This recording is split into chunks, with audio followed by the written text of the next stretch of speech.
Patrick Williams needs more touches next season for the Chicago Bulls if he finally wants to take that next leap and reach that all-star potential. My name is Patrick Seatman. Welcome into today's edition of the Bulls Report. We get a conversation, a little barbershop talk that I want to get in with you guys today, because I've been watching a lot of tape on our Bulls, and I just can't wait for the season to get started. And as I keep kind of diving into this roster and looking at how they did last season and where they can really get better and how they can kind of take that next step, I think a lot of it falls on number 44, the former 4th overall pick out of Florida State, Patrick Williams. And the number one way to get the most out of him is to get him more touches. I'll be describing his game at the first half of today's video and then really diving into the shot attempts per night and where I think it should fall for the Chicago Bulls and why I do think Patrick Williams is maybe the second best player on this Bulls team next season.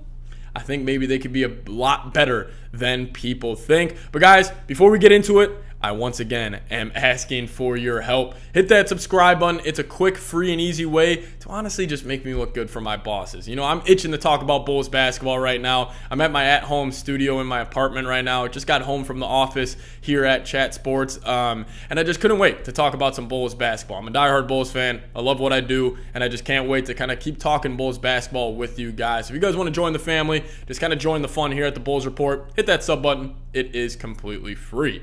So I do think Bulls, they want to take that next step next season. A lot of it is going to fall on number 44, the man out of Florida State. And I've been just kind of diving into a lot of Patrick Williams tape from last year and watching specifically the way he moves handling the ball in the mid-range. And I can't get over this comparison. Like we said it when he was coming out of college. That Kawhi Leonard comparison, I think it's there. And I'm going to be kind of setting up the scene right now for you guys, comparing how Kawhi started in San Antonio to how Patrick Williams started in Chicago. They're on very similar timelines. So if you guys remember, when the San Antonio Spurs took Kawhi out of San Diego State, they didn't really need him to be the star he turned out to be, or even the superstar that he turned out to be. They needed him to be a lockdown defender. And what did he do the first couple of years? He focused on that. He said, I'm going to be the best wing defender in the league. And you know what? He accomplished that pretty well. And he was one of the best defenders in San Antonio. And then what they asked next for him,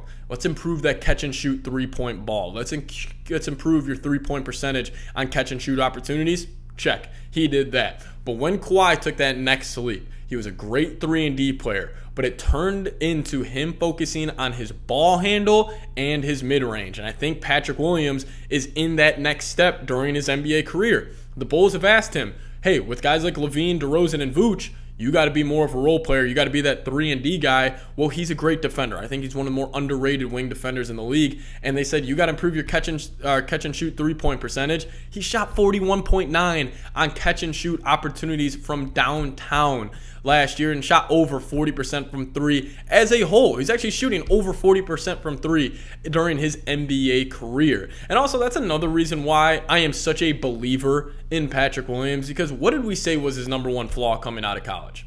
Shooting the basketball. And he's shown his work ethic. He's shown his kind of, nose to the grindstone mentality where he's like, I am going to improve that part of my game. And he's done that. Like, you don't roll out of bed shooting 40% from an NBA three-point line with how fast that game is. Like, that takes serious hours and serious dedication to do that. And that's what Patrick Williams has done. Like, I don't think we put enough value or emphasis on his development so far in the league. And also, to all the Bulls fans that are going to comment on this video, oh, he's too passive, all of this. Like, why isn't he taking that step yet? Like, I'm done with him. He's had his opportunities. Has he? Like, he's played in realistically 2 full seasons in the NBA. His sophomore campaign got cut short due to injuries. He only played 17 games that season. And so also, all those fans, we knew what he was coming out of Florida State. We knew it was going to take time. We knew we had to be patient with him. So when he's finally showing kind of signs that he could be a star, you want to give up to him. You want to call him passive P. It just kind of drives me crazy. So again, I've been pounding this table that I do think if he gets the opportunities, he can take that next step up. Before I get into shot attempts, I do just want to focus on the eye test, because if you guys are watching this video, you probably consider yourself a hoop head like myself. And I say to all hoop heads, trust your eyes. Like, you don't need to be a scout in the NBA to, judge other basketball players. I think a lot of it comes down to just a flat out eye test And he has that. I watched a 3-minute video of all of his off-the-dribble mid-range shots this year.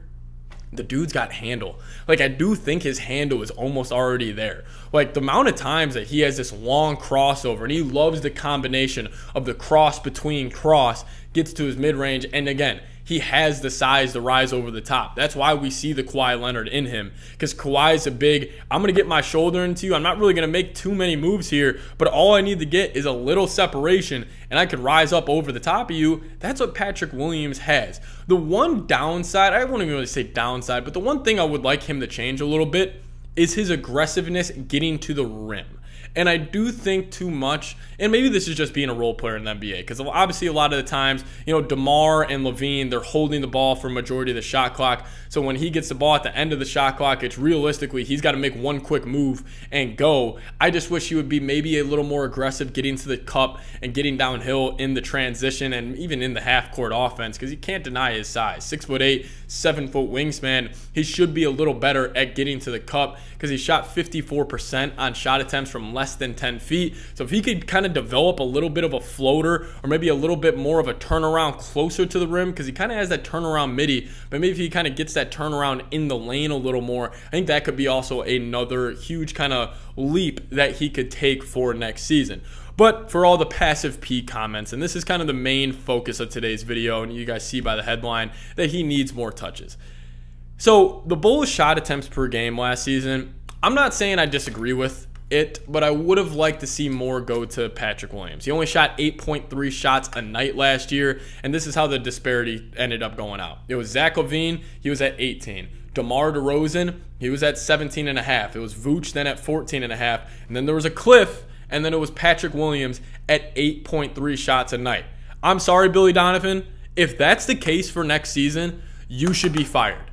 If Patrick Williams takes less than 10 shots a game, Billy Donovan should be fired. Or maybe if Patrick Williams, let's just say he does, maybe it's, he is getting looks and he's just not being aggressive. Then we can judge it and judge him and kind of put the blame on him. But last season, he just didn't get the opportunities, because he did shoot an incredible he had an incredible efficient year in the NBA last season, above 50% from the floor, above 40% from three. I just think it's going to come down to touches, and this is what I would do. And I'm so serious about this, because I do think if the Bulls want to reach their max potential as a team next season, I think Patrick Williams needs to be your second best player.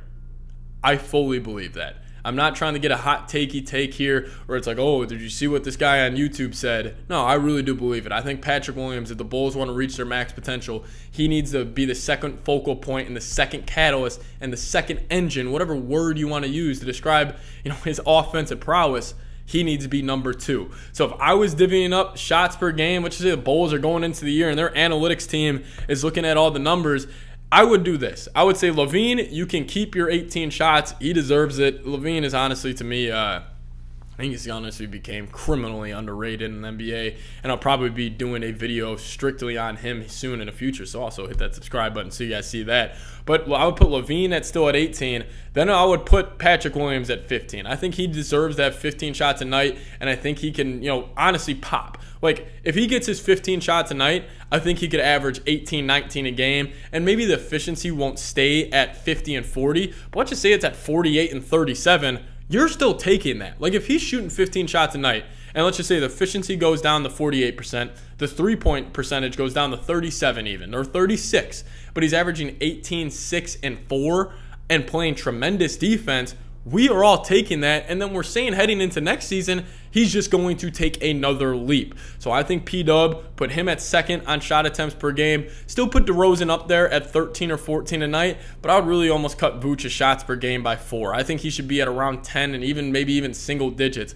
Treat him more as like a last resort where if shot clock's running down, hey, quickly, Vooch, get on the block, we'll throw you the ball, or just use him as strictly a pick and pop threat. But overall, I think if the Bulls want to reach their max potential, I think it comes down to our man Patrick Williams having the second most shot attempts per night. Because listen, guys, I understand Jokic won that championship last season, and he's obviously a true center. But this league has been ran by wings for the longest time. It's been ran by the LeBrons, the Michael Jordans, the Kawhis, the Kevin Durants, the Paul Pierces. Obviously we've had like outliers like Steph Curry and Jokic and all of these guys, but this is a wings league, and I do think if the Bulls want to reach their max potential as a unit next year, a lot of it falls on Patrick Williams really taking that next step up.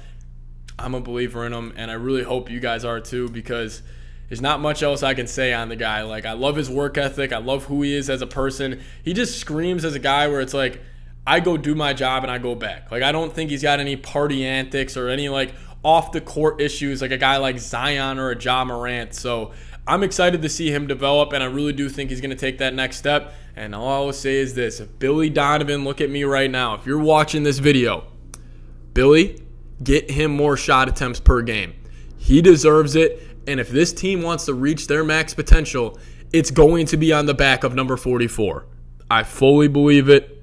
It's just a damn shame that and we still got Nikola Vucevic taking almost 8 more shots a game than P-Dub. But that's my thoughts on Patrick Williams. I think if that breakout's going to happen, I think it's just going to come down to more and more touches for the kid. But anyways, thank you guys so much for watching today's edition of the Bulls Report. If you guys want more one-topic shows, more kind of just podcast-style-y, barbershop content like this, let me know down in the comment section. Like, I'm genuinely looking at the comments all the time, seeing what content you guys like, because I'm making videos not for myself. I'm making them for you guys. I'm just trying to get you guys the best Bulls content out there. Thank you guys so much for watching. See you guys next time. Go Bulls.